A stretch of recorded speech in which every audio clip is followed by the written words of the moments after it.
अवतीर्य निजाक्षरात् परा दिहमूर्त्यां बदरीवने स्थितः भुवि भारतजीव शर्मणे नरनारायण देव पाहि माम् यदुपर्यभवत्कृपा तव स नरो द्रष्टुमिहार्हति क्षणम् न परः सुरसत्तमोऽन्यथा नरनारायण देव पाहि माम् प्रथितं च बृहद्व्रतं त्वया जनताया निजधाम लब्धये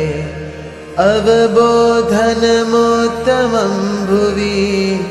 नरनारायण देव पाहि माम्।